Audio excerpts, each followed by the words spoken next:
Good evening, brothers and sisters. Good evening, Doc. Hello, bro. Good evening. Romel, good evening. Brother Good evening, Harvey, Doc. Good good evening. evening. Sis Good evening, Monette, Doc. good evening. Brother Earl, good evening. So, okay, start tayo. Brother Mel, opening prayer tayo. Sige po, Doc. Okay, mga kapatid, let us pray. In the name of the Father, and of the Son, and of the Holy Spirit. Amen. Come, Holy Spirit, fill the heart of your faithful, and kindle in them the fire of your love. Send forth your Spirit, and they shall be created, and you shall renew the face of the earth. O God, who by the light of the Holy Spirit, did instruct the heart of the faithful. Same day with the Holy Spirit, we may be truly wise and ever enjoy His consolation. Through Christ our Lord. Amen. In the name of the Father, and of the Son, and of the Holy Spirit. Amen. Okay, good evening again. May nadagdag pa si Brother Ray. Hello, good evening.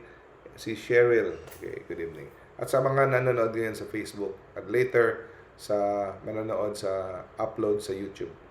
Welcome sa ating Wednesday Catechism Lecture, Faith Seeking Understanding. Ngayong gabi, tatalakayin natin ang mainit na issue about corruption. Ito ngayon ang tinatalakay, pinag-uusapan sa social media, lahat-lahat na lang. No? So, parati natin naririnig sa mga, kahit sa mga homilies, no? Yung corruption. Okay. Paano natin ito masosolve? Paano ito matitigil? No? May pag-asa pa ba ang Pilipinas? No? Okay.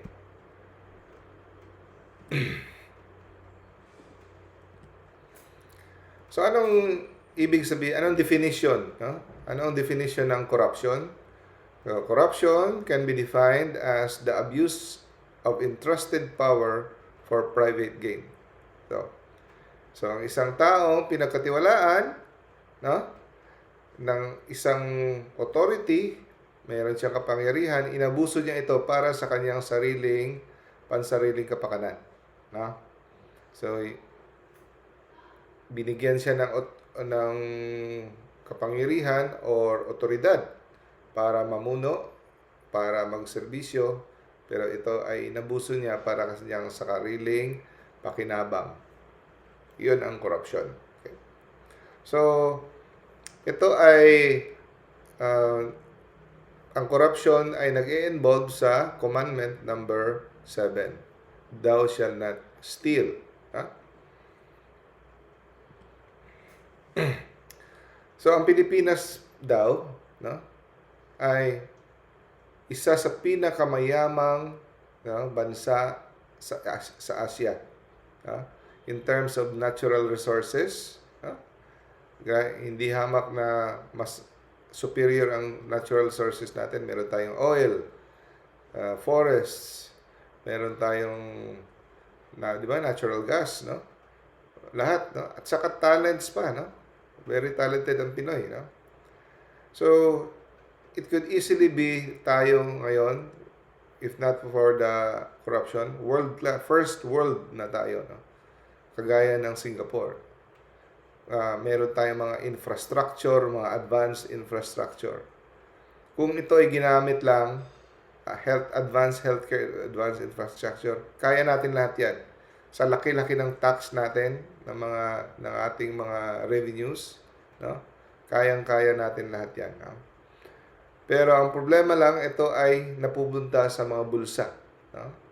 Nandun lang nakatago lang doon ng pera natin sa bangko, sa bank accounts ng ating mga politiko. At karamihan ng mga bank accounts na yan, nasa abroad. So, imbis na gagamitin yan, para sa personal nilang mga lakwatsa, sa kanilang personal, mga lavish na mga lifestyle, at karamihan yan, actually, nakatago lang sa bangko kasi hindi naman nila kayang ubusin yan sa kadami. No? So, first world sana tayo.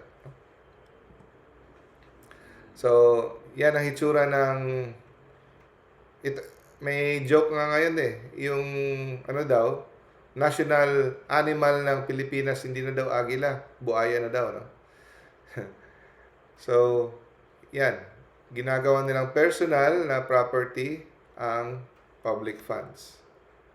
So, kung napansin nyo, paborito ng mga corrupt officials gumawa ng mga proyekto, infrastructure, lalo kasi napakadaling mangulimbat pag maraming project. Hindi naman lahat, pero madami nagiging nakasanayan na. Lalo na sa ating mga ginawa ng normal ang SOP, which is SOP should be illegal pero ginawa ng normal. So, ang taong bayan ang naghihirap, kahit kahig ng kahig, isang tuka, which is ang dami namang gustong mapunta sa posisyon dahil andito ang easy money. Okay? So, lahat tayo galit sa corruption. Sino ba naman ang gusto ng corruption? Kahit yung mga corrupt, galit din sa corrupt. Sila rin magsasabi, Sila rin magsasabi, dapat ikulong, dapat bitayin mga corrupt, Bitayin ang corrupt. Sila mismo, Kahit sino, tayo lahat. Nahirinig natin ito sa homilies, corruption, mga bakit sila bakit sila ganyan, Wala ba silang awa? Wala ba silang mga konsensya, ng mga masasamang mga tao, Sa mga public discussion natin, ito na yung usap-usapan natin sa social media. Puno na yung social media ng ganito. Lalo na itong pumutok yung balita sa flood control. At hindi natin lubos maunawaan kung bakit may ganitong mga tao.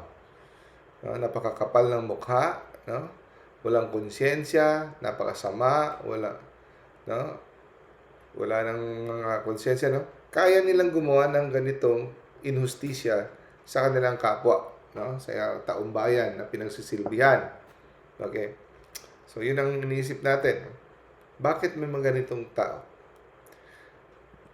Pero, bago natin, dapat naman talaga ikundina itong mga klaseng taong to dahil dyan naghihirap ang karamihan.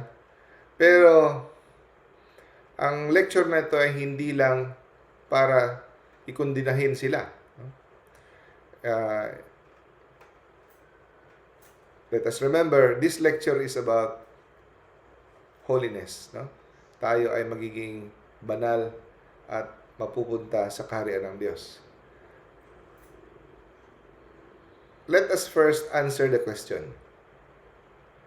Bakit sila naging corrupt? Okay. Kasi baka nakalimutan natin kasi napuro na tayo duro ng duro, kayo corrupt, sila corrupt, bakit sila corrupt. Pero tanongin muna natin, sagutin muna natin yung importanteng tanong. Paano sila nagsimulang maging corrupt? Okay? How corruption starts? Paano nagsisimula ang corruption? Yun ang tanongin natin. Okay? Yan ang sagutin natin. At isa pang katanungan na sasagutin natin, pag ikaw ay nasa kanilang lugar, sa tingin mo ba hindi ka magiging corrupt? Madaling sabihin na, never. Never kung gagawin yun. Ako pa. Pero let us be honest. Kung tayo ang nasa posisyon nila, baka kakainin rin tayo ng sistema. Kung wala tayong malakas na paninindigan sa ating sarili, hindi takot mamatay, hindi takot mawala ng pera o mga kaibigan, malamang magiging ganun din tayo. Of course, siguro hindi ganun kasing garapal ng iba dyan. Kasi sa mga corrupt, sabihin natin, ang daming officials na corrupt, di ba? Pero sa mga corrupt na ito, meron talaga yung sobrang garapal talaga na wala na talagang konsensya, harap-harapan, sobrang napakawalang hiya na talaga. Meron ganon. Sa mga corrupt na yan, may level yan eh. So I'm sure may kilala kayong ganon. Ito corrupt, Pero meron talagang sobra-sobra talagang napakawalang hiya na talaga. Ng garapala na talaga. Pero, kahit ilagay pa natin na hindi ka ganun ka kapal ang mukha, medyo nasa middle o lower part ka lang na kurap pa rin, di ba? So, ang tanong, kung ikaw sa sitwasyon, duro tayo ng duro, sila kurap. Kung ikaw dyan, hindi ka ba maging kurap? Let us remember, corruption does not start in high office. Hindi nagsisimula ang korupsyon kung andun ka na sa posisyon. It begins in the heart. No? I'm sure yung mga official na yan, nung hindi pa sila nasa posisyon, sinasabi din nila, ayaw ko rin maging korap.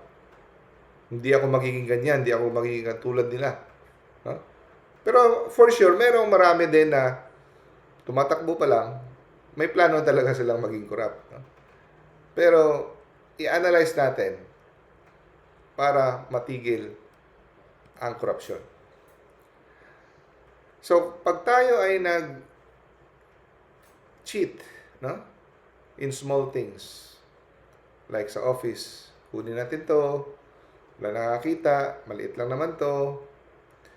Pag tayo ay nasanay sa pag-sinungaling, pandadaya, no?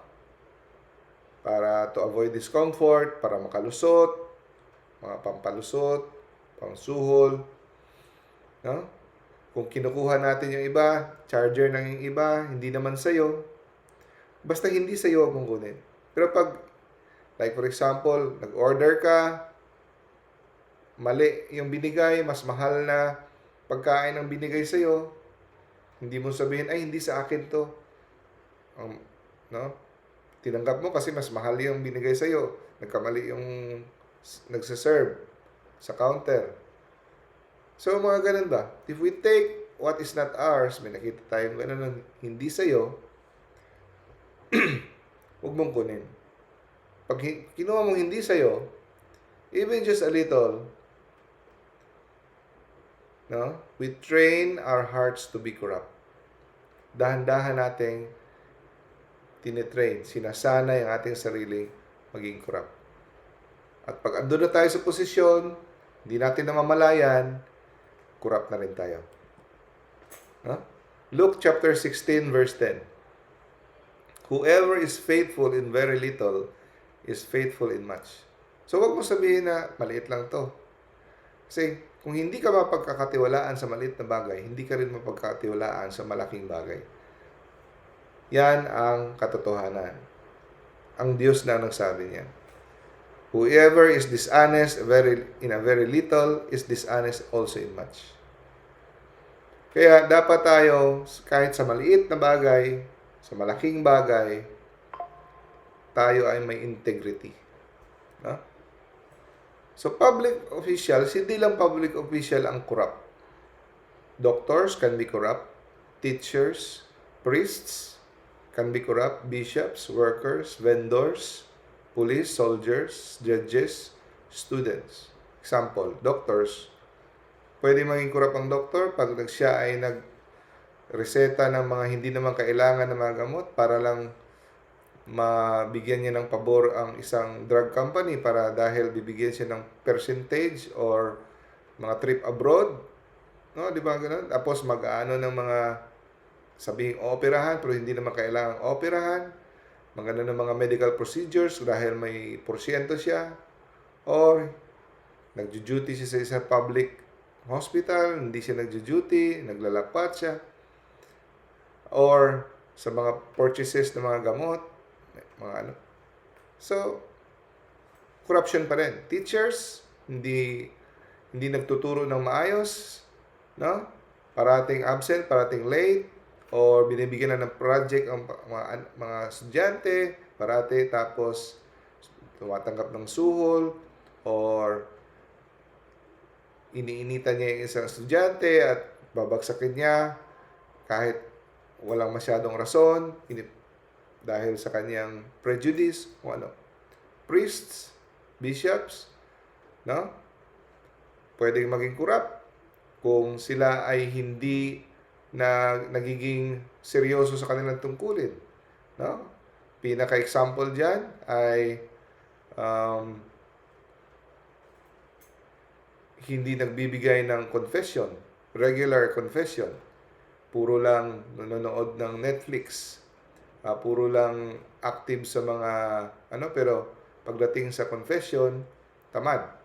Tumatanggi, hindi mahaharap ng mga tao.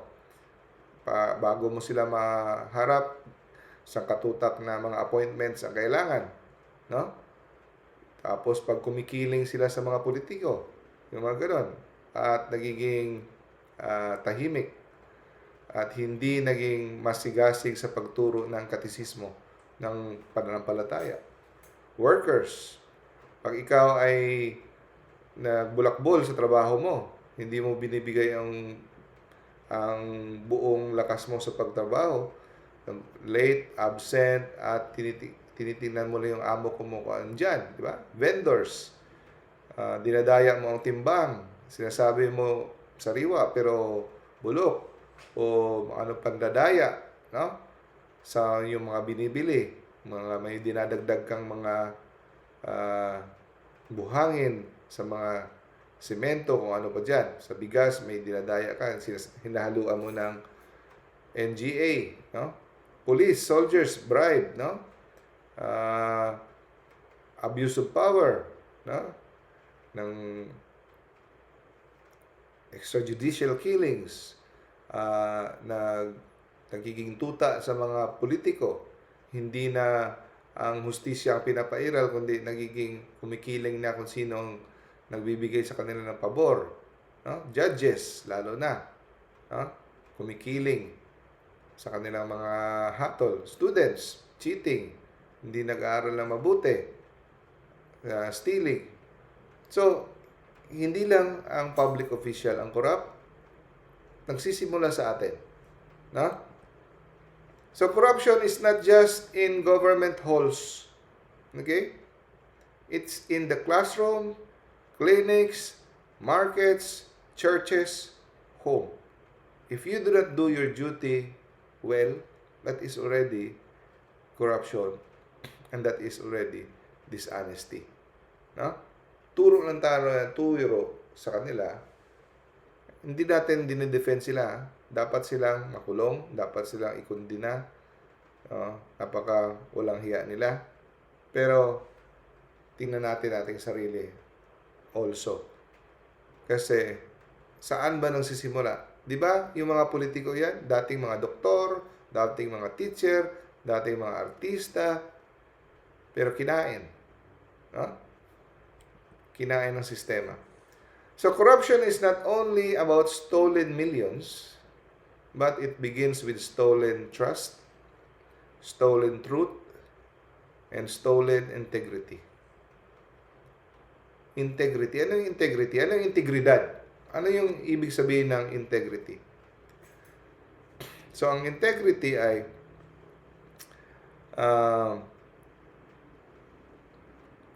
kahit walang nakatingin sa'yo, ano ka man sa public, ano ka man sa private, ganun ang ugali mo. Hindi yung mabait ka sa public, pero sa private, nagnanakaw ka. Hindi ka papagkatiwalaan. Kahit wala nakatingin sa'yo, papagkatiwalaan ka. Tinatrabaho mo ang trabaho mo kahit wala nakatingin. Kasi alam mo, God is watching. Yan ang integrity. Hindi nabibili ang iyong prinsipyo. So, sinasabi natin na corruption hindi lang sa government. Lahat tayo pwedeng maging corrupt. Ngunit, iba talaga pag ang politician o ang government official ay naging corrupt. Mas malaking pinsala. Napakalaking pinsala talaga kumpara sa mga ibang mga trabaho. Bakit? Bakit ang laking pinsala pag ang official, government official naging corrupt? Kasi meron silang napakalaking kapangyarihan at sila ang nagko-control ng pera ng kaban ng bayan. So, apektado lahat, no? So, kung ang doktor maging corrupt, o ang isang teacher, eto, apektado. Pero pag ang official naging corrupt, laking pinsala, buong bansa, no? So, according sa statistics, no? So, kala natin, pag nawala na yung mga corrupt na yan, magiging masagana na ang Pilipinas. Pero hindi natin alam, kahit mawala yan sila at pinalitan natin, alam niyo ba ang percentage na corrupt pa rin ang papalit? 60 to 70% according to statistics. No? Based on available data and cultural tendencies of the Philippines, dahil sa ating nakasanayan ng sistemang patronage, no? Yung loyal ka talaga sa isang tao, yung gano'n, yung parang idolo mo talaga na siya talaga susuportado parate, yun ang patronage system. Yung yung tinatakpan mo ang mata mo sa mga maling ginagawa niya dahil idol na idol mo. Or ito yung kinakampihan mo. Yan ang patronage system. Tapos, nakasanayan natin yung utang na loob. Ang enforcement ng law is very weak. Normalization ng bribes. So, according to statistics, no, an average Filipino citizen, pag siya ay nakaupo na, ang chance niya maging corrupt ay 60 to 70%. Ang chance na maging corrupt. So, delikado. So, kahit sinong ipapalit. Bakit? Kasi naka ano na sa ating kultura. No? So, palakasan, utang na loob, no? Systemic pressures, bribery. Okay. So, hindi ibig sabihin na ang lahat tayo ay corrupt, no? Hindi ibig sabihin na every Filipino is corrupt by nature, pero dahil sa sistema at nakaukit na sa ating nakasanayang kultura, no?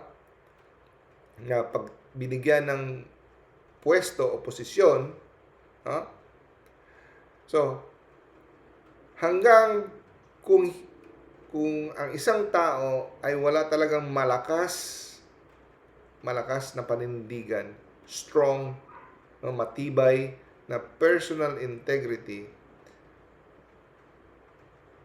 driven by faith, kakainin talaga siya. Again, kung siya ay hindi takot mamatay para kay Kristo, para sa kanyang paninindigan, o kakainin siya. No? Bakit? Okay, so, sasagutin natin kung bakit. Kasi ang cycle of corruption, hindi to matatapos-tapos, hindi to titigil.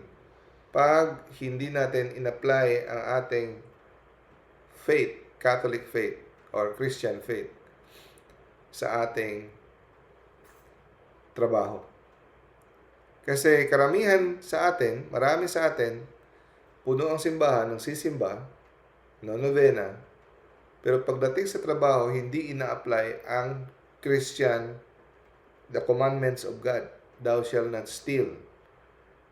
Ang akala nila, ang sa isip-isip nila, pag sinabing thou shalt not steal, ay hindi ka nang hold up. Hindi ka nang snatcher. Yun lang para sa kanila. Hindi ako snatcher, hindi ako hold upper, hindi ako guilty sa 7 commandment. Pero marami, hindi nila alam na ang pagkukuha ng hindi sa iyo, sa iyong tinatrabahuan, at sa pagiging hindi magiging tapat sa iyong tungkulin, is already sin against 7 commandment. Thou shalt not steal. Yeah? At marami sa atin split personality, split Christianity. Iniiwan ang pagkakatoliko sa simbahan, pagdating sa bahay at saka sa mga barkada, iba na. No? Di ba? Yung mayroon akong religion, sisimba ako linggo, hanggang doon lang. Hindi dinadala sa kanilang buhay, no? Sa lugar na tinatrabahuan ang kanilang pagkakatoliko. At karamihan sinasabi, hindi na, pag ako, ayaw nating sabihin tayong corrupt, di ba? So, may tatawag na cognitive dissonance. Dissonance. Kasi ayaw nating makonsensya na sabihin natin, kahit sarili natin, ayaw natin tawagin corrupt. Kaya sinasabi natin, pag akong gumawa nito, hindi corruption. Gina-justify natin. Marami tayong mga dahilan, palusot. Hindi tayo corrupt. Kinuha ko na naman to kasi ganito na naman to kasi pag hindi ko to pinatulan, hindi ko to tinanggap tong alok na ito, ikukunin naman to yung iba. Kukunin ko na lang. Tong alok na ito, andyan na yan eh. Pero corrupt na pala sila. Pero pag iba ang gumawa, corrupt yan. Pero pag akong gumawa, hindi yan corrupt. Ganun. Di ba ganun ang tao, human nature? Magaling tayong mag-criticize ng iba. Pero pag sa atin, sarili, hindi yan. Hindi yan corruption pag akong gumawa. Human nature talaga yan. Kaya nga, pinagsabihan tayo ni Jesus eh. No? Tanggalin mo muna yung malaking troso sa iyong mata bago mo punahin eh, iba. Di ba may narinig kayong politiko sa social media na nahatulan ng plunder, tapos meron pa siyang guts magsabi na sa mga corrupt, kakadiri kayo, di ba? So, pwede rin mangyari sa atin yan kasi yan ang human nature. Madali natin makita ang mga defects sa iba, pero sa atin hindi. Kaya, sincere talaga siya nung nasabi niya. Ganun din sa karamihan sa atin. Ha? Kaya mag-ingat tayo kasi pwede rin mangyari sa atin yan. Kasi human nature yan. Ini-excuse natin parati ating sarili. Nakikita natin ang mga maling gawain pag iba ang gumawa. Pero pag tayo, no, hindi corruption to. Ano lang to? Yeah? So if we are not careful, we are not aware that we are already eaten by the corrupt system. Okay? So, at saka dapat nating tanggalin at baguhin, iwasto itong mga corrupt mentality. Iwasan natin to at iwas to. It's okay as long as I don't get caught. Okay lang to, no? Important. Pag ikay nahuli, yun, masama yun. Pero, mga exam, sa tax evasion, so hanggang hindi ka nahuli, hindi naman wala namang nagbabantay, okay lang yan. No? Number 2, lahat naman gumagawa nito, bakit hindi ako? Lahat naman, no? So, ang cheating, nagiging normal. Kagaya ng mga panchi-chicks. Lahat naman si chicks. Bakit ako hindi? Pwede. So, ginagawang normal. Yung pagbabribe, pagsusuhol, no? So, kailangan na talagang yung mga sa government office, marami, at saka sa iba sa private, no? Nasanay na sa suhol na pag hindi ka nagbigay ng pangkape o pang ano dyan, pang pabuya, hindi nila tatrabahuin yung papeles mo, pababalik-balikin ka. Next week, balik ka. Next week, pag ano, wala na naman, balik ka naman. Next week, ay may kulang pa, ano, babalik-balikin ka. Kasi nasanay na magbibigay ka. So, maliit lang ito. Next, it's just small. It's not a big sin. No? So, thinking dishonesty in small amounts, no, is not real corruption para sa kanila. No. So, dapat iwasto yan. No? Kahit hindi ka mapagkakatiwalaan sa maliit na bagay, hindi ka mapagkakatiwalaan sa malaking bagay. No? So, pocketing little change, no, mga barya, mga sukle, no, hindi mo na sinusole, making ghost receipts, lying on attendance, it matters, no? So, I deserve this extra because my salary is low. Mangungupit ako, dahil sobrang liit ng sweldo ko, hindi ka kayang tustusan, no? So, magki-kickback, using public property, no? Dahil maliit lang ang sweldo ko, yun ang mga maling mentality. At saka, nepotism, inuuna ang sariling pamilya, no? Hindi patas. Yung may mas deserving ito, pero dahil walang padrino o dahil kanyang pinsan o ano, ito papasukin niya sa trabaho, no? Or mas hindi naman siya karapat-dapat. That's corruption. Money talks, no? Palakasan. Hindi ka membro ng ganitong society, ng isang grupo. So, kagrupo ko ito, ipopromote ko ito, no? Tinatakpan ng mga ano dahil sa koneksyon. Kaya gusto natin ng parati ng koneksyon, no? Kaya ang iba sumasali sa maraming sumasali sa mason kasi koneksyon, proteksyon, no? Kahit pinagbabawal ng simbahan, no? Palakasan, connections. At saka maling paniniwala na bakit ako magiging matuwid kung hindi naman magbabago ang Pilipinas kung isa lang ako na honest. One honest person can fix, hindi naman ito magbabago, hindi naman ito So why be honest? One honest person cannot fix it anyway. So mali yan. No? Losing hope, wala nang kahit sino pang uupo dyan. Sige, butuhin na lang natin. Kahit corrupt yan, at least may nakikita tayong project. Napakamali talaga niyan, no? At least, no? May nakikita tayong project, mas eto na lang bubutuhin natin kahit corrupt. Mali yan. Kahit sino pa yan, lahat sila corrupt. Pag sinabi mong lahat sila corrupt, no? Hindi totoo yan. Meron pang natitira, no? Na matuwid. So kung ganun ka, at least ito nagbibigay, hindi corrupt, hindi naman nagbibigay, hindi ko naman mapapakinabangan. So yun, mga maling, mga mentality kaya nalulunod tayo sa corruption. At ito, last. As long as I give to the church, God will understand. No? Iniisip natin na kahit ako'y nangungulimbat, kahit ako'y nagnanakaw pero tumutulong ako sa mga mahihirap. Nagbibigay ako sa charity, nagbibigay ako sa simbahan, nagdo-donate ako. Okay. So, itong napakalas na to, pagtatalakayan natin kasi napaka-importante nito. Dito papasok ngayon ang kulang sa katisismo. Dito tayo, ang simbahan, nagkulang.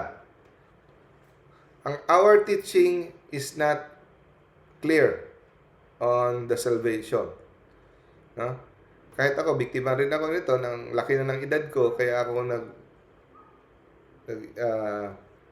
ministry na ito to give good catechesis para maging black and white, maging clear ang turo ng simbahan.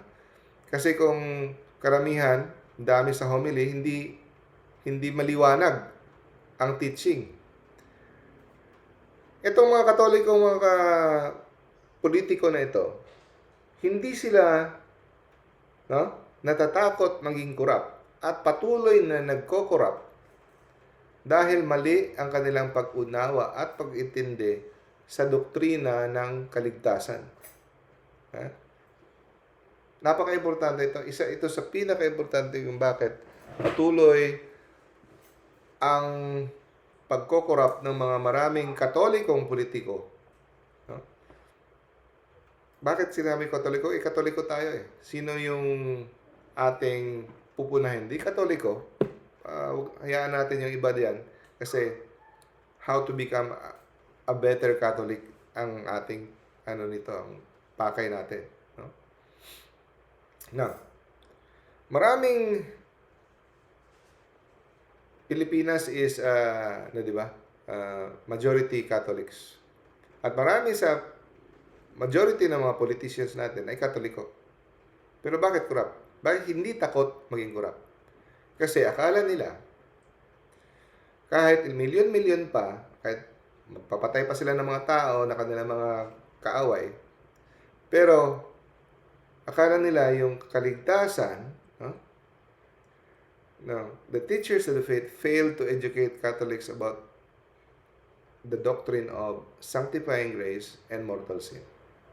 Akala nila ang kaligtasan ay padamihan ng mabuting ginawa. So, nag-corrupt sila. 1,000,000 para sa 20 million, 1 billion.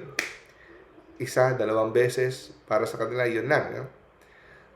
Tapos, ang isipin nila, nag-donate ako ng ilang milyon simbahan, ilang tao ang binigyan ko ng ayuda, ilang milyon ng taong binigay ko ng tag 1,000, o di, mas maraming ginawa ko, maraming natuwa, mas mabigat yung ginawa kong mabuti.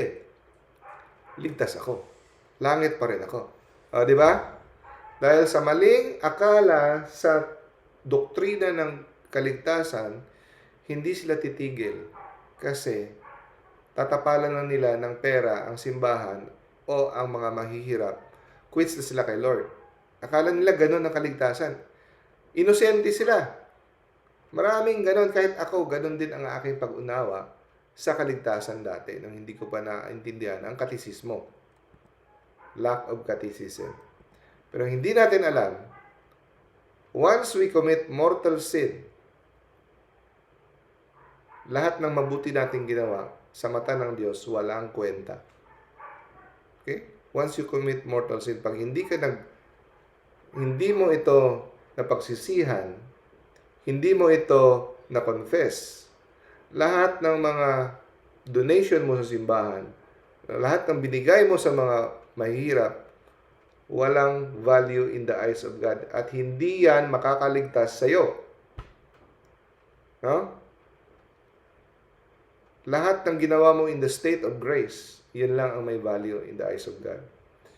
Every good things that you do in the state of mortal sin, there has no value in the eyes of God.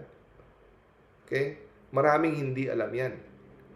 Kaya, maraming mga hold-upper, drug pusher, mga Katoliko hindi takot kasi akala nila gumawa lang sila ng mabuti, tumulong lang sila sa kapwa, ligtas sila. Yun hindi nila alam. So, let us help to help catechize about the sanctifying grace and mortal sin. Yan ang pinaka-importante. No? Now, at marami ring hindi alam the doctrine of restitution. Maraming Katoliko hindi alam yung napaka-importanteng turo ng restitution. Ano ba yung restitution? Sabi ni St. Augustine, no? Pag ikaw ay kinuha mo ang kahit anong ari-arian, pera na hindi sa'yo, lalo na gobyerno, hindi yan sa'yo, ikaw ay tagapangalaga, tagapagbantay, no? Kinuha mo yan, kinurap mo, kahit pa ikaw ay mag-confess at gumawa ng penitensya, kahit umiyak ka pa sa iyong mga kasalanan, sa ginawa mo, kung hindi mo isosole ang iyong ninakaw, God will never forgive you. Maraming Katolikong politiko ang hindi alam yan. Kahit tayo, hindi natin alam. Pag may ninakaw ka, isosoli mo. If you do not make restitution when you can, kung kaya mong isoli at hindi mo sinoli, daming hindi alam yan. Again, those who have appropriated the goods of others, you may go to confession, do penance, cry over your sins as much as you want. God will never forgive you if you do not make restitution. Tingnan mo si Zacchaeus. Siya ay corrupt na tax collector. Marami siyang dinaya at naging mayaman siya dahil sa kanyang pagiging BIR. Sa panahon na yun, BIR, no? At sabi niya, nakonsensya siya, no, nung na-touch siya nung si Jesus pumunta sa kanyang bahay, kumain. Sabi niya, kung meron man akong dinaya, isusole ko 4 times ang aking Tapos half of my possession, bigay ko sa mga pulubi. At isusoli ko yung mga perang dinaya ko 4 times. Pagkatapos nun, anong sabi ni Jesus? Today, salvation has come to this house. So, dun pa sinabi, nung siya ay nag-decide na isusoli niya, salvation has come to this house. Pero kahit mag-confess ka pa, that is the official teaching of our church. Kasi, ang confession dapat merong contrition, firm purpose of amendment. Sabi ni St. Augustine, all your confessions, all your communion will be sacrilege na nagpapatong-patong, madadagdag-dagdag kung hindi mo isusoli. Kaya sabi niya, return what does not belong to you or you must make up your mind to burn in hell. Isoli mo ang hindi sa'yo o kung hindi mo isusoli, napagpasyahan mo nang pupunta sa impyerno. Okay? Okay. Catechism of the Catholic Church, 1869, Proliferation of Sin. So, babasahin ko at i-explain ko. Okay? Sin makes men accomplices of one another and causes concupiscence, violence, and injustice to reign among them. Sins give rise to social situations and institutions that are contrary to the divine goodness. Structures of sin are the expression and reflect an effect of personal sins. They lead their victims to do evil in their turn. In an analogous sense, they constitute a social sin. So take note mga kapatid, structures of sin and social sin. Okay. Explain natin kung anong ibig sabihin. Medyo malalim. No? English kasi. Now, ang kasalanan daw, ang personal sin natin, hindi lang naapektuhan ang tao lang nagkumagawa ng kasalanan. Ito ay lumalaganap. No? Nag-i-spread ito. Naapektuhan ng iba. So, pag ikaw ay corrupt, lahat damay. Kasi ang iba ay maiingganyong gumawa rin ng kasalanan. So, nagke-create ang kasalanan natin ng tinatawag na structures of sin sa society. No? Maalala ko yung sa interview ni Vico Soto, sabi ni Vico Soto, doon sa Pasig, hindi ko pinopromota, pero maganda yung sinabi ni Vico Soto na gumawa sila ng sistema sa Pasig na mahirap nang gumawa ng corruption. Gumawa sila ng sistema na madali nang hulihin ang mga nangnanakaw. So, mahirap nang maging corrupt. So, gumawa sila ng sistema. So, parang kultura sa kanilang lugar sa Pasig. So, ganun din. The opposite can be true. So, pag ikaw ay gumawa ng pagnanakaw o corruption, nagkikreate ka ng system na ang dali na lang gumawa at ang iba mapipilitang gumawa ng kasamaan. Yun ang nangyari. Kaya ang hirap pigilin ng korupsyon. Nagiging istruktura na. Okay? So, it pushes others to sin. Like for example, nasanayan na ang pagsusuhol. So, ikaw ayaw mo sana magsusuhol, mapipilitan ka magsuhol. So, kasalanan pa rin. Pero, nagiging mas madali ang gumawa ng katiwalian. Tapos, ikaw ay contractor, gusto mo maging tapat. Pero si congressman, gusto niya ng kickback, gusto niya ng SOP, gusto niya ng mapipilitan ka. So, ganun. Kaya nga, naiinis ako, puro sila turo sa contractor, pero hindi nila iniisip yung mga politiko na binibiktima ang contractor. Actually, ang punot dulo andun sa mga kongresista. Hindi ko nila lahat, pero yun ang pagtutuunan dapat ng pansin. No? Kasi, of course, maraming contractor na corrupt, pero sa tingin ko, mas marami ang nakaupo sa pwesto na mas corrupt. No? Kinokorrupt nila ang mga contractor. Okay. So, pag nag-pile up ang personal sins, nagkikreate siya ng unjust system sa society. At natatrap at nahuhumaling at nadadala ang iba sa paggawa ng kasalanan.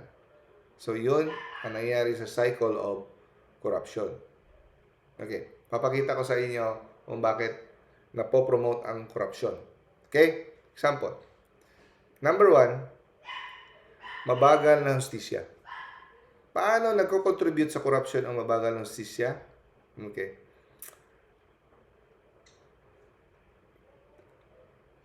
Nagsumbong ka. Ito, ang taong to, itong official na ito, corrupt. Kagaya ngayon, Sarsuela, puro hearing. May na kukulong? Wala. So, napopromote na. So, anong isip ng tao? Okay lang pala. Makakaiwas naman tayo. No? Kahit pa sabihin nila death sentence sa mga corrupt, hindi ako naniniwala dyan. Bakit? Ang mamamatay yung mga pulubi lang. Pero mga mayayaman, di pa rin. Lusot pa rin yan. Tatapalan lang niya yung huwes. Tapos, for example, maraming riding in tandem, hired killers, assassin. Hindi nakukulong, hindi nahuhuli. Konti lang nahuhuli. So, pag hindi nahuli ang mga riding in tandem, yung mga hired killers, assassins, na pinapatay ang mga witness, pinapatay ang ayaw sumali sa korupsyon, pinapatay ang whistleblower, pinapatay ang media, pinapatay ang ayaw sumali sa katiwalian, at hindi nakukulong, ano mangyayari? Ang tao ay magiging takot. Pag ang tao ay naging takot, so, hindi naman pala nakukulong, hindi naman pala nahuhuli, mabagal. So, hindi na siya magsasalita, hindi na siya maninindigan sa kanyang prinsipyo kasi meron pa akong pamilya, mamamatay, magpapakahiro ako, anong ipapakain sa pamilya ko, walang paudri de pamilya. Kaya, sasama na rin ako kung ano ang tugtog ng opisina. Kung anong gagawin nila, pirma ka na lang din. Kasi, promotion of fear. Ikaw ang taong may prinsipyo, nawawala ang prinsipyo mo dahil sa takot. At alam mo naman, pag ikaw ay nagsumbong, walang mangyayari kasi ang mga huwes minsan nababayaran. May padrino, kung sinong malapit, pinapanigan. At poor education, so walang education leads to poverty, mahirap, lahat ang mahirap, naghihintay sa ayuda, naghihintay sa bigay ng politiko. So, kung anong sasabihin ng politiko, yun ang susundin nila. Vote straight, vote straight. Kasi kung hindi sila susuporta, matatanggalan sila sa mga, kung ano man yung mga health benefits.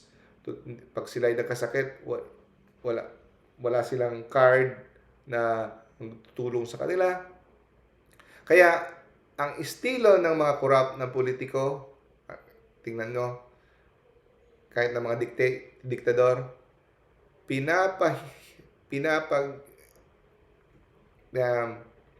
ang mga tao ay ginagawa nilang mahihirap. Gusto nilang walang masyadong mayayaman. Gusto nilang naghihirap kasi madaling kontrolin ang mga hihirap na tao. Madaling kontrolin ang mga taong walang edukasyon. Okay? So, bigyan mo lang yan ng mga kapipirasong mga kung ano-ano dyan binibigay mo. Mga ilang pera o mga pagkain dyan para kung sinasamba ka na. Kaya gusto nilang parating pulubi, naghihirap ang tao, madaling kontrolin. Takot sila sa mga taong may edukasyon. Yun nga lang nakakalungkot, hindi ibig sabihin edukado, marami ding edukado na hindi din ginagamit ang utak. Kinokorrupt na, niloloko na, pinagtatanggol pa. No? So, the culture of ang lalong maghihirap at hindi because hindi nahuhuli ang hired killers. Yan ang number 1 sa Pilipinas. Takot ang tao, tumayo. At minsan, tinatakot din na kakasuhan, bibigyan ng kaso kahit walang kasalanan dahil ang kanilang kasalanan ay sumalungat sa gusto ng corrupt na politiko. Di ba? So, journalists, whistleblowers, honest workers are threatened and killed. Yan ang pinaka. Pag hindi na-solve yung mga hired killers na yan, huwag ka nang umasa. No? Kung hindi nahuhuli, kahit pulis, magbubulag-bulagan na lang kahit dahil may pamilya din sila. No? Natatakot din sila or tumatanggap ng suhol, bribe. So, injustice becomes normalized. Now, mga low-ranking employees, nakita nilang boss nila, tumatanggap ng suhol. Pag hindi sila nag-cooperate, mawawalan sila ng trabaho. So, even if it is against their conscience, payag na lang sila. In comparison sa European countries, Scandinavian, very maganda na kanang gobyerno dahil walang halos corruption, no? High transparency ang sa kanila. Meron silang free press. Ang ating media ngayon, isang panig na lang, wala nang kontrapartido kasi baka gusto mong paglamayan ka na lang. Diba? Tinatakot natin ang ating walang free press. Meron silang strong whistleblower protection. Yung mga whistleblower, pinoprotektahan. Sa atin, good luck ka na lang. No? Ikaw bahala sa buhay mo. Okay? Marami ng whistleblower pinapatay. Kaya wala nang lumalantad. Hindi na sumasalungat. Ang huwes, ang piskal sa kanila, ang pulis sa kanila, lahat sa kanila. So, ano magagawa mo? Okay? Tapos, bibigyan ka ng kaso, sila lahat mag-compute, magsasama-sama, magbigay ng false witness against sa'yo, paano ka na lang? Paano ang buhay mo? No? So, ang mga citizen, they feel the effects. No? Ang mga daan, substandard, baha, no? Accidents, marami na aksidente, kita mo yung mga nakamotor o bigla na lang mahulog sa dahil ang manhole walang takip, tapos bigla na lang nag-iba ang kalsada dito, hindi pala kompleto. So, pasensya ka na lang, no? So, ang ordinary people nagsasuffer. Pero hindi sila makareklamo dahil pag nagreklamo sila, wala silang suporta, wala silang, mawawala ang card, mawawala ang ayuda. Okay? So, ang corrupt official, no, ginagamit nila ang kanilang posisyon hindi para mag-serve actually. Ginagamit nila ang posisyon para makontrol ang tao, para mapapanatili sila sa pwesto. So, ginagamit nila ang pera, ang kanilang posisyon, para kontrolin ang tao, para mapapanatili sila sa pwesto. Okay? So, bonus na lang yung mga project na yan. So, yung project, akala mo natutuwa ka kasi maraming project, pero doon sila sa kumikita sa project. Okay? Now, the cycle repeats, no? So, ginagamit ng official ang kinulimbat na pera para bumili ng boto. So, ang mga voters, dahil sila ay naghihirap din, tatanggapin ng pera kasi kailangan ng kanilang pamilya. So, balik-balik lang yan, cycle. Kaya mahirap tayong makaiwas dyan. Okay? So, trapped in a cycle of corruption. Kasi sa Philippines, corruption is often low risk. Mas low risk ang high reward sa Philippines. And worse, anong pinaka last line of defense natin? Ang simbahan. Last line of defense natin ang simbahan. Pag ang simbahan, no, gaya ni Cardinal Sin, matapang, tumayo, kinundina ang mga injustisya, no? Kasi ang simbahan may preferential option to the poor. Ang papanigan talaga ng simbahan, always the poor. Pero kung ang mga leader natin sa simbahan ay nagiging pipi at bingi sa mga katiwalian, sa mga hinaing ng mga nagdurusa at mga inaapi dahil sa takot or dahil sa personal na pabor, no, or kaginawaan, yung last line of defense natin wala na. Ang ating leader sa simbahan ay takot ding mamatay, ma-persecute o mawala ng pabor, magiging bulag at pipi sa mga iyak ng mga inaapi. Okay? So, yan. Hard to stop dahil sa ating wrong mentality. Lahat naman ng kumukuha. No? Lahat naman corrupt. So, corruption in the Philippines is not just a one-man sin.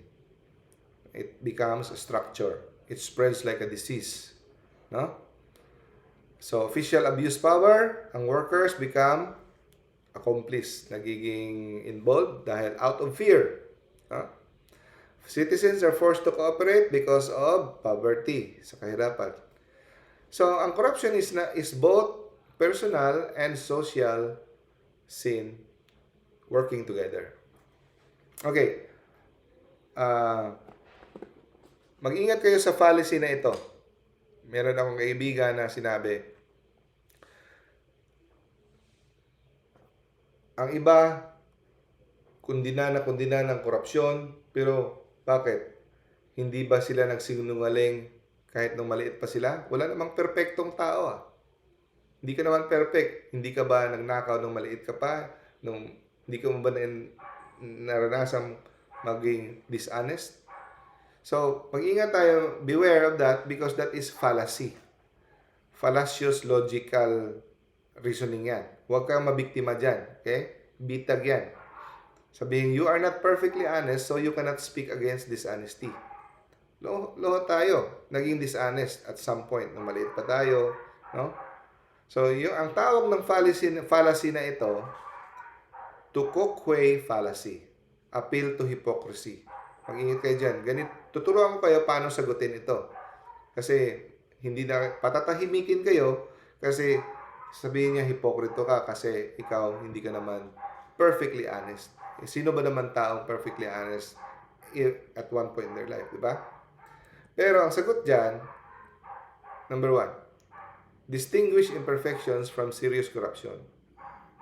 Yes, totoo na lahat tayo nag-fail sa honesty at some point, small lies, weaknesses. But malaki ang kaibahan ng ordinary personal fault at large-scale systemic corruption. No?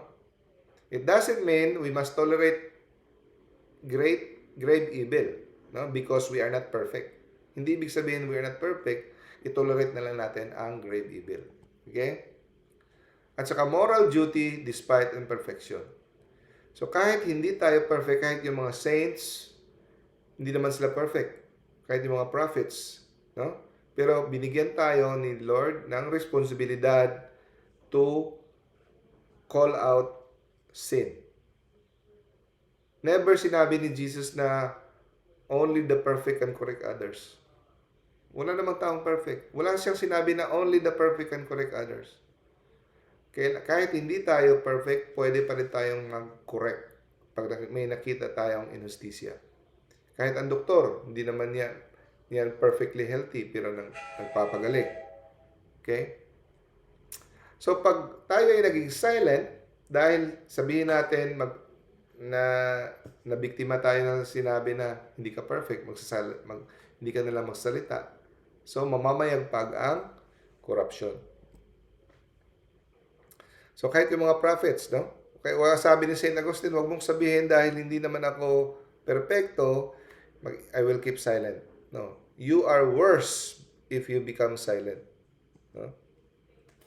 Okay, question. Bakit yung Japan at mga Scandinavian, European countries, mostly sa kanila hindi, yung I think ang percentage ng Catholic sa Japan, yung Christianity, nasa mga 10%. Konti lang. No? Shintoism sila sa kanila. Hindi naman sila mga pagans. Sa Europe, halos wala na nagsisimba doon. Sa Scandinavian, maraming atheists. Bakit hindi sila corrupt? Okay? Ang Philippines is a majority Christian country. Bakit? Ang dami nating corrupt. Okay? Sagot. Okay. Bakit hindi corrupt ang Japanese? Dahil sa kanilang kultura. Dahil sa kanilang Confucian and Samurai tradition. Okay? Na ine-emphasize sa kanilang kultura, bata pa, tinuturo na talaga sa kultura nila, sinasama talaga sa kultura, yung honor, discipline, at hindi pwedeng mapahiya talaga. Sila naghaharakiri sila. Sa Europe, sa Nordics, centuries na ang kanilang rule of law matatag. Civic discipline, binibigyan ng diin talaga.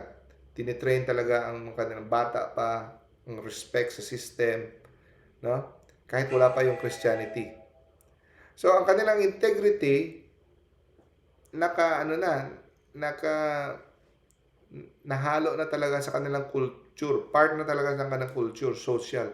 Hindi lang siya religious value. Okay. So, ano ibig sabihin? No? So, sa Pilipinas, totoo, karamihan sa atin, Kristiyano. Pero, sa kultura natin, sa pre-colonial Christianity, no? Culture natin, malaking bahagi sa atin yung family, tribal loyalty, no? Mas importante sa atin nung hindi pa tayo na-colonize, ang loyalty sa tribe, ang family.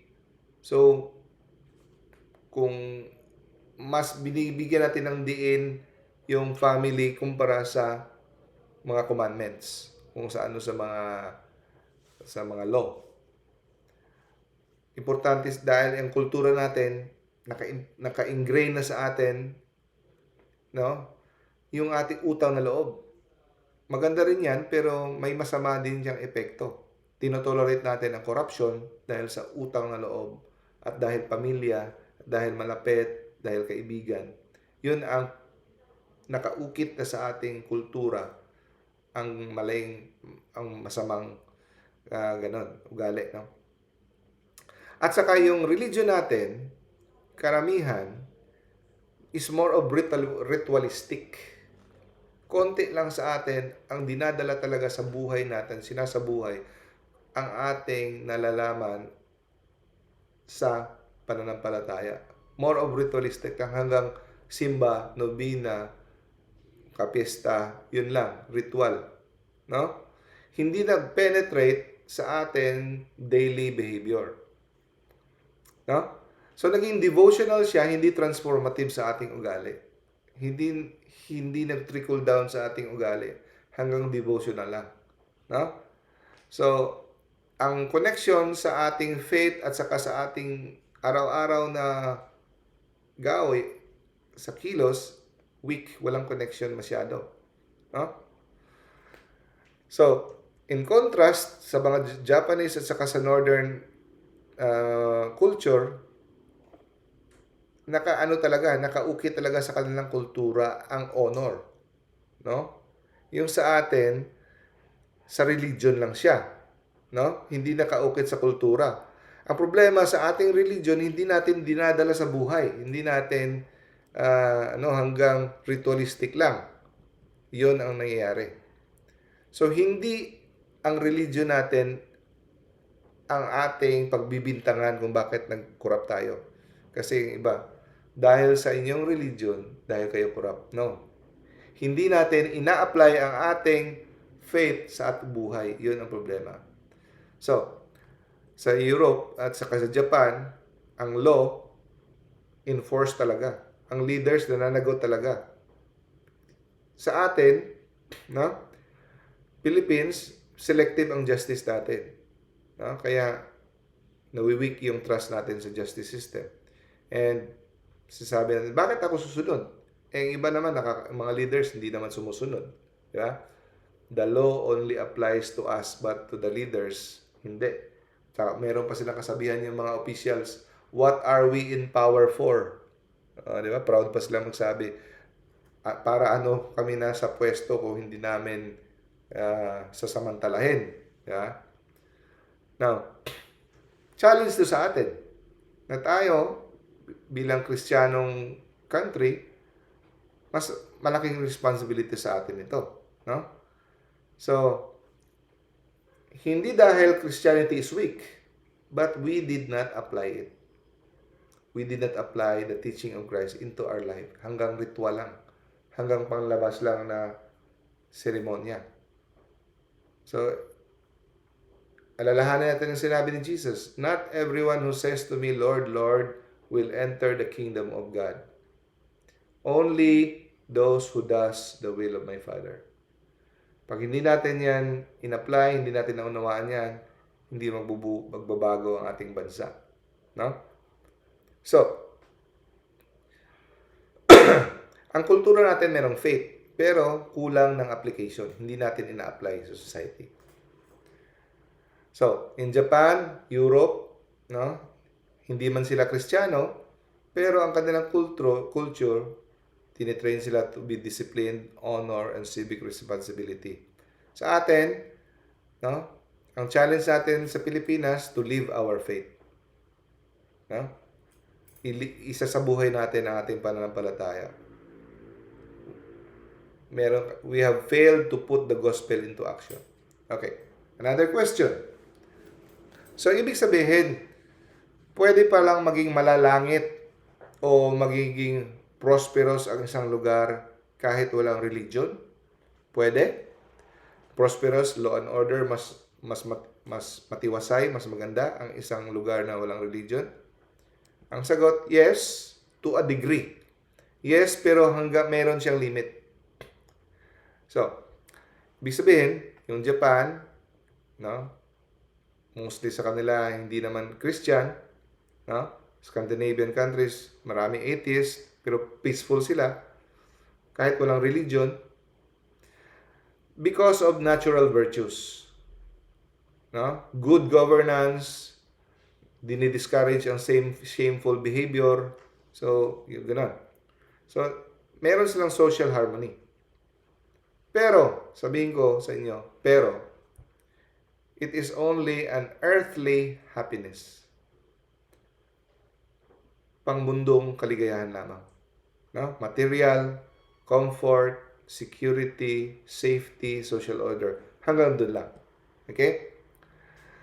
So, ang true happiness, mga kapatid, ay hindi hanggang kamunduhan lang. It goes beyond external peace. True happiness, makukuha lang natin union with God. No? Kaya sabi ni St. Augustine, you have made us for yourself. Ginawa tayo ni Lord para sa Kanya. Mababalisa tayo ang ating mapuso hanggang hindi tayo manahimik at magpapahinga sa Kanya. No? So, ang society without God, pwede silang maging matiwasay, peaceful, rich, no? Pero hindi ito magbibigay sa kanila ng eternal meaning, ultimate fulfillment.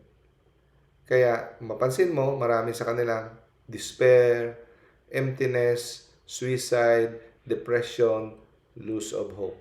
No? So, bakit importante pa rin ang ating faith, ang religion natin? Because it gives us ultimate purpose, dignity, and hope. No? Nagbibigay ito ng meaning sa ating buhay. No? So, hindi tayo magnanakaw dahil mapapahiya tayo at hindi ito magandang gawain. Hindi tayo magnanakaw dahil mahuhuli tayo kasi malakas ang kanilang mga batas doon. Hindi tayo magnanakaw dahil masasaktan ang Diyos.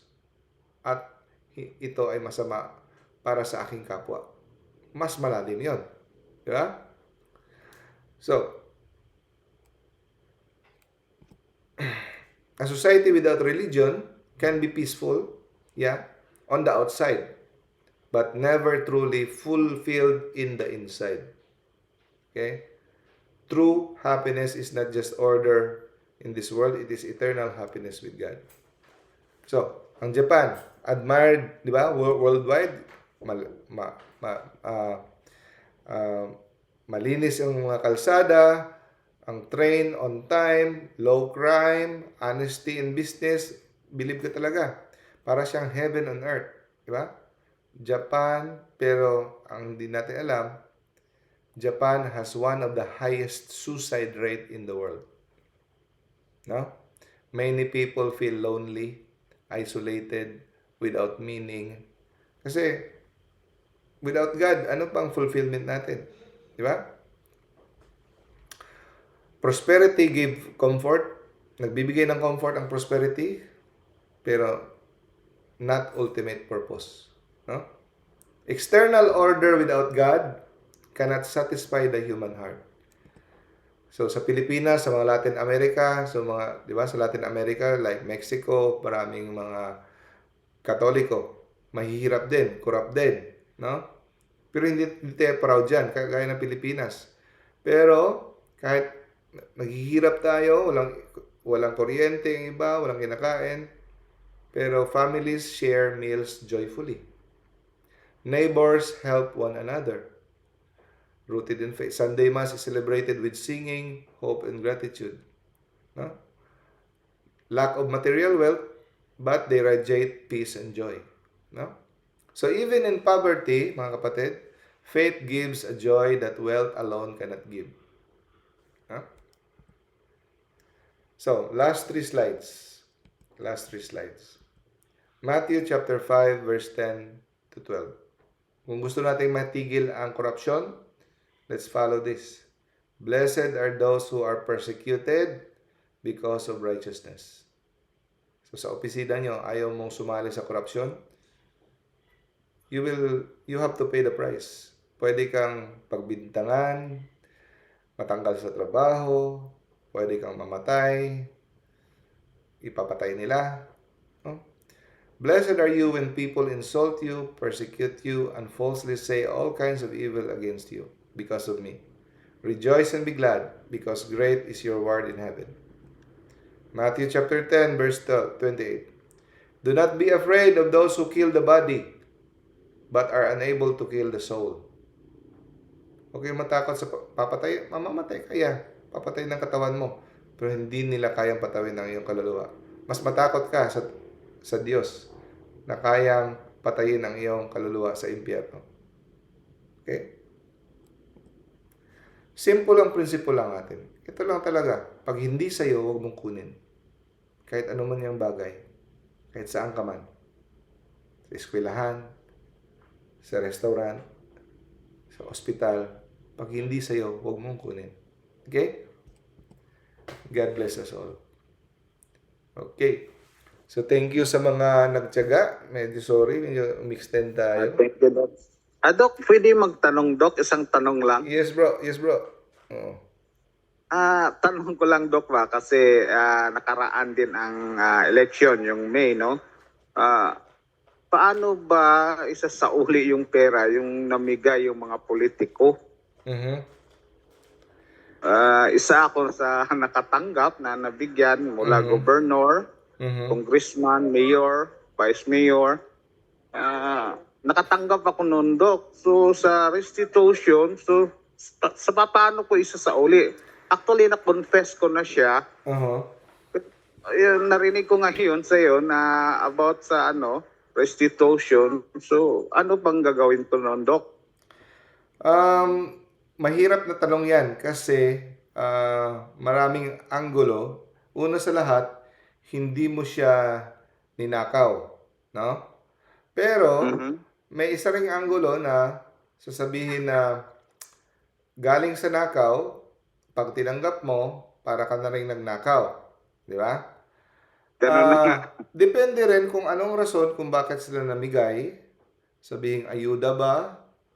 O kung ano lang talaga na bubutuhin mo sila, eto tanggapin mo, walang rason. So, parang guilty ka talaga. Hati ang mga obispo at pare. May mga pare nagbibigay, nagsasabi na tanggapin nyo, wag mong butuhin. mahirap. Hindi ko kaagad-agad masagot ang kung kailan mo iuli. Pero kung sa tingin mo, nakokonsensya ka talaga, pwedeng isoli doon sa politiko o sa kaniyang campaign manager o no? Pero hindi ko talaga 100% masabi kung ikaw ay guilty sa pagnanakaw dyan. Which is kung ang opinion ko lang, no? Correct me if I'm wrong, no? Opinion ko lang, hindi ko sasabi na tama ako. Ever since hindi ako conforme sa sinasabi na tanggapin nyo lang at huwag iboto. Para sa akin, hindi dapat talaga tinatanggap. Pero kailangan bang isoli? Hindi ko pa masagot, bro. Yung ganyan. Kailangan pa mag-research at magtatanong sa mga moral theologians tungkol dyan. Okay? Sige po, Doc. Salamat. Sige, bro. Okay. Yes. So, sino magbo-volunteer sa closing prayer? I-greet ko muna itong mga nagtiyaga dito. Brother Raniel, thank you sa question, bro. Brother Harry, Brother Earl, Sis Evelyn, Sis May, Sis Monette, Brother Naven, Brother Amel, Sis Ray, Brother Ray, Sis Cheryl. Mga nagtiyaga dito sa Facebook. Extra points kayo kay Lord. Okay, Sis May, ikaw na mag-closing prayer. Open your microphone, Sis May. Okay. Hello, Doc. Good evening po. Okay, closing prayer. In the name of the Father, the Son, the Holy Spirit. Amen. Our Father in heaven, hallowed be your name, your kingdom come, your will be done on earth as it is in heaven. Give us this Give day our us daily this bread. day our daily bread and forgive Forgive us us our our trespasses as we as we forgive those who trespass against us. And lead us not into temptation, but deliver us from evil. Amen. In the name of the Father, the Son, and the Holy Spirit. Amen. Thank you po, Thank Doc. you, brothers and sisters. God Thank bless you, you all. Doc. See you next week. God Thank bless. you. Bye-bye. Thank you, Thank you Doc, po. sa time.